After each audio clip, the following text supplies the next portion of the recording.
Hi everyone. We are back and this is your girl KLONA. Thank you for watching. Thank you for subscribing. For those that have shared our YouTube channel to friends, to families, in groups, those that like our content, have commented. Thank you so much, Mkwano. Kola chamanyi. Please keep watching, keep subscribing, ring that bell. So anytime we post something, you get a notification. And this time I'm seated here alone. Yeah, it's very rare, but today I'm going to talk about those small little things that you need to know before you get married. Remember, I did this episode before and I didn't complete, so I'm here to complete those things that you always waited for. I just wanted to know whether you're interested or not. So here we are. Let's roll. So one of the things that I really want you to know before you get married, dating. Dating is for data collection, not mating. What do I mean? When you're in a relationship before marriage, that is what we call dating, like getting to understand your partner, getting to understand the loved one, the new person you found. And in that time, most people run into sex, learn into kissing, learn into romancing. I mean, I cannot stop your blood from flowing, but what I'm saying is, please take time to collect as much information as you can in relationship to the partner you're dating. This is a very good time for you to know your partner before you start getting pregnant, before you start taking them to your parents. Take some time and understand, who is this person? What do they like? What do they do when they are annoyed? What do they do when they are happy? What makes them happy? What makes them sad? Who are they? How are they raised? How much money do they make? How many children do they want? Do they have any chronic diseases? Take time to know everything, because you know what? The moment you commit and start dating, meeting this person and take them home and get pregnant and start children and all those things start come, there is a covering and an occupancy that happens that you may not be able to get as much information as you know. So for those who date these days, people date for more than 9 months, like for less than a year. They date for a very short time. But I want to tell you, however short the time is, use it to find, what does this person do? Who are they? Where do they belong? What do they like? What don't they like? This applies for both of the partners. This will help you a lot in the coming years, in the coming times, in the coming uh, when events like childbirth, like, because you realize some of the problems that we have, where actually there are things we saw when we were still dating, but we ignored. So I want you to get your notebook, write your notes. Every time you have a discussion with this person, you talk to this person, you meet their friends, take notes. Try to note the things that this person is, those things that will help you in marriage. Personally, I dated for a very long time. You may not date for as long as I did, but for the small little time that you date, please make sure that whatever you are going through in the dating period, don't rush into mating and sexing and romancing and kissing when you actually don't know what you're kissing, when you actually don't know the person you're creating covenants with. I have seen people who get pregnant a month after meeting someone, 2 months after meeting someone, and then you have a hell of a problem. You try to be strong. You can never be strong on something that started wrong. So please, if you don't want marriage to be a stress, please take time in dating and collect as much information that you will use in the events that come after dating. So I want to tell you another thing, the little things that you need to know before you get married. When he doesn't put a ring on it, don't ask me where my ring is. That's personal. But when you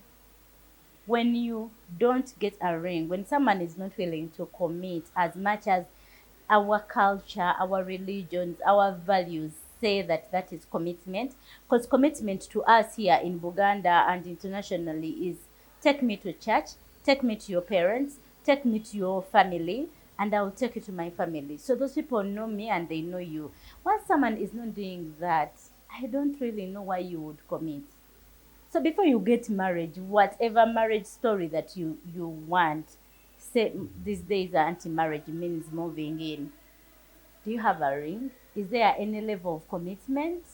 that you can show on table and say, okay, yeah, we did this? Or do you first get pregnant and you say, this guy, you have to take you to my dad has to see you, then you prepare kuchala, which is like kwanjula, then before you know it, you're kuchala, you're rushing out things, this person is not yet ready. Before you know it, we are ending up into single parenting. Before you know it, we are ending up into single motherhood. So I'm urging anyone who is watching this, please take time and seek to commit. Let this person commit as much as you feel your value is. If you feel your value of commitment is kuchala, and for you that's a deal sealer, fine. But know that at least this is what is working for me. If your deal sealer is kwanjula and kuchala, that is who you are. But I would request and I would urge that you do all the values of commitment. Kwanjula, kuchala, wedding. So even when you're in marriage and you have events and the storms of marriage come into your life, you have a backup plan. You have a reason to stay in this marriage. But sometimes you find people, they have no commitment. Things started like lejevu tunyumyamu tunywamu, we are in bed, before you know it we are pregnant, before you know it we are family, and you know kunzimbira nti mpangisiza. You know, events take you by a ride. Why would you want to have your life for breakfast? Why would you want to have your life for breakfast and you're done? Value yourself, and that value can only come by you adding value to yourself. Usually people attach value they give us because of what they find in us. If someone says, means on mami, that is how they will value you and that's how they will treat you. So please, take time out and not do things before you get married. Please, take these things to your children. Tell these things to your siblings. Tell these things to those young generations. Don't keep quiet on them. Don't push them into marriages because they have hit 30, 35. So okuchala kumala, baby te kumala, because you need a backup plan, and the backup plan is the commitment this person had when you met them before you started getting into a relationship. The other thing I want you to know before you get married is no secrets. You see this universe, they said God hid our hearts, so people have our hearts and people don't know what we think about. But let me tell you one thing I have also learned, that on this universe there are no secrets. Secrets will always be revealed. Tell it under the sun that no man will ever find out. So as you're going into marriage, try to be as pure as possible. Don't leave those unturned stones. If you know you are allergic to a given disease, if you know maybe you're a sickle seller, or maybe you're asthmatic, or probably you're HIV positive, but this guy is serious into a relationship with you and just wants to commit, please try to tell them the truth, because at the end of the day, this person is going to commit to you. Before you know it, they find out you're HIV positive. Before you know it, they find out you're a sickle seller. Then he's also a sickle seller. Then you have children that have problems. Table the problem. Table whatever the secret that is. Put it on table. If the person likes you, they will stay. And I'm telling you this. There is no secret that can make someone who loves you leave. Nothing, including death. Even those that are HIV positive. I've seen people who commit to people who are HIV positive. So say the truth. Pour it out. This person will decide to stay or leave. And if they leave, that would mean they were not meant to be yours. So don't hide things like children. Don't hide your age because you're tiny in nature and short in nature. So you start lying that you're 23 when you're 35. Just say the truth. Because thank God even you're 35 and you look 23. When someone loves you, they will not leave simply because of that. So please note, no secrets. Both ends, both to the women and to the men, both partners. Table it out as much as you can. Do not hide things like I have never met my parents. Tell this person that my mom yansula mukasasiro nakulira musanyu baby's home. If this person loves you, it's you they love, not the whole universe. So be confident enough to say the truth. The Bible says, say the truth and the truth will set you free. For now, I'll break and I'm coming back with 3 more things that you need to know before you get married.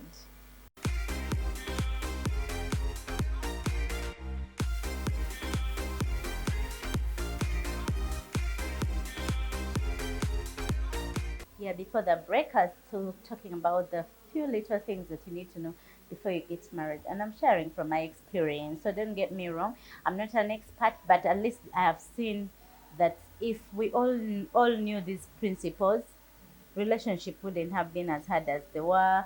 Things may be like you tend to understand the journey better when you know some of these things. The other thing I want to share about expectations, especially to the ladies. I don't know that men have expectations, but I've met so many women who have very high expectations in marriage. You meet this guy, well, he's rich, he's handsome, he comes from a rich family, and you have a high level of expectations. You think when you marry a from a rich family, they'll take care of your children, and you're shocked.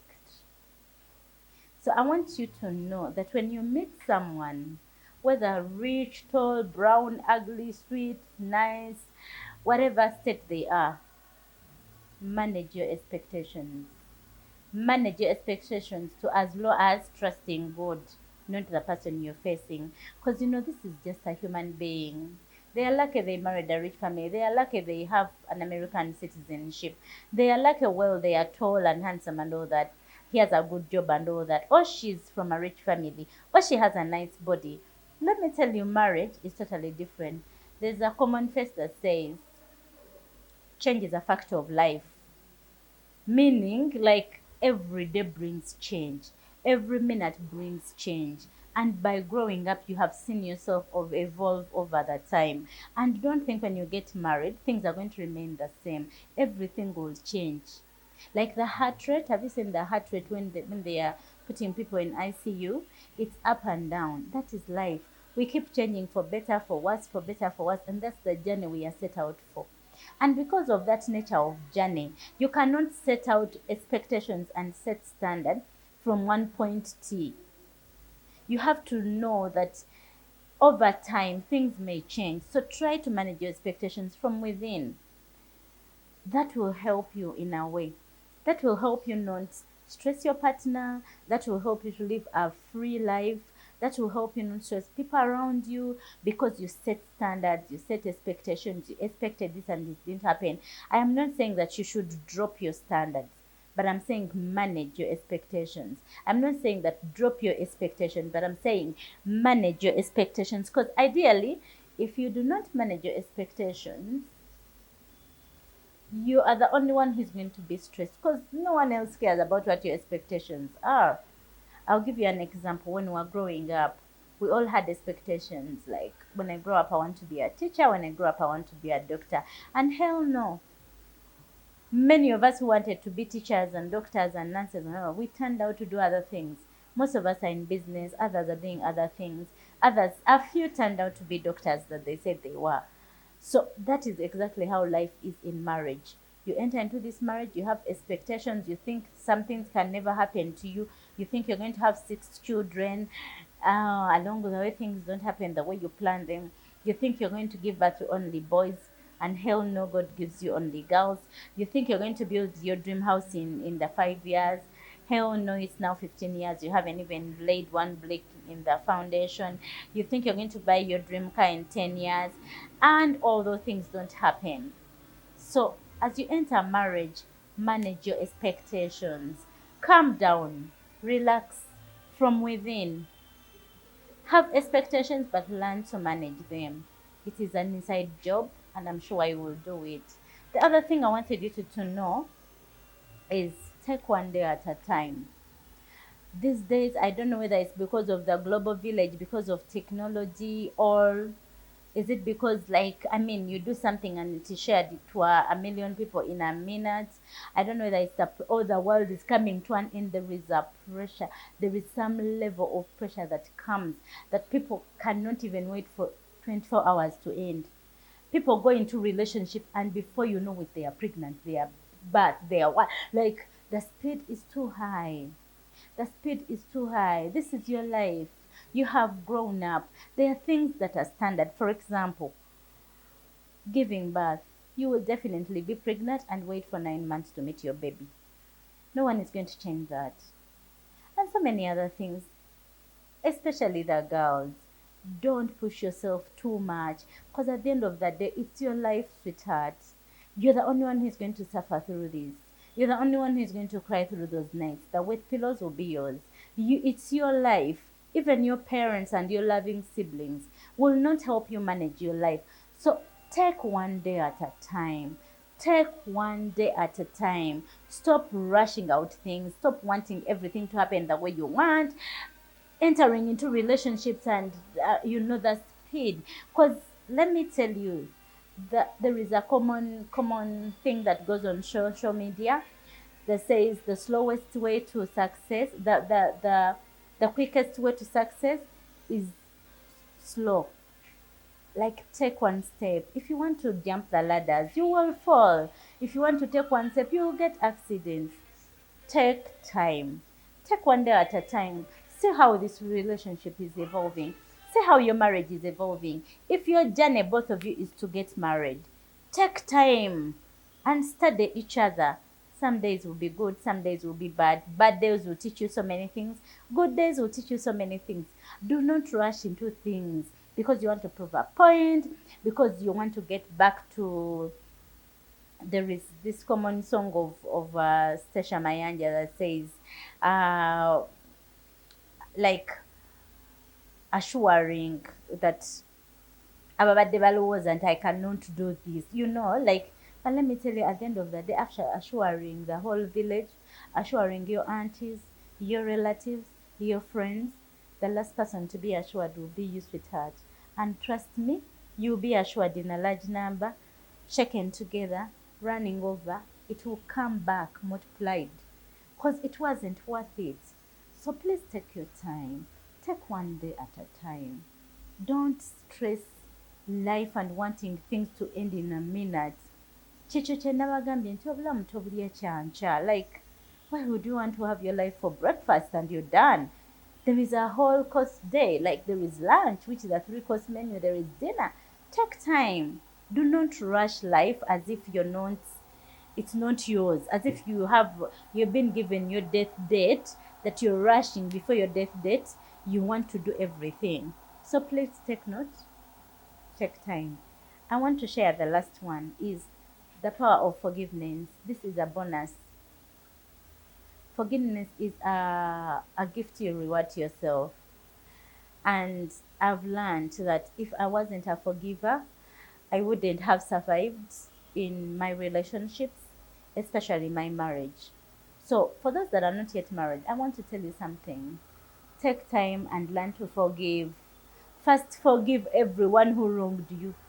Because if there is anything that tests forgiveness, marriage is one of those things. You have to learn to forgive. From your children, the people who take care of your house, these maids, the housemaids, your relatives, the in-laws, the people you're going to meet on the other side of the family that you don't know. There is a lot of screwing on this planet Earth. First Timothy says, in those days, people will hate each other. They will not like each other. These are the days where people hate each other for no reason. People backstab. People hate for no explanation. And these are the days. So someone can just come up with a story. Someone can just aim at ending your life or your children's life. Learn to forgive before you go into marriage. Because if you're that person who rides with it, chonkola nange chenkukola, tujja kugenda nacho. Let me tell you, in marriage, there is nothing like that. Because first of all, it's a union of two people, but with a whole village in it, the stakeholders are too many. And when you have children, it even becomes worse. So learn to forgive, especially your partners. The Bible says forgive 77 times 7.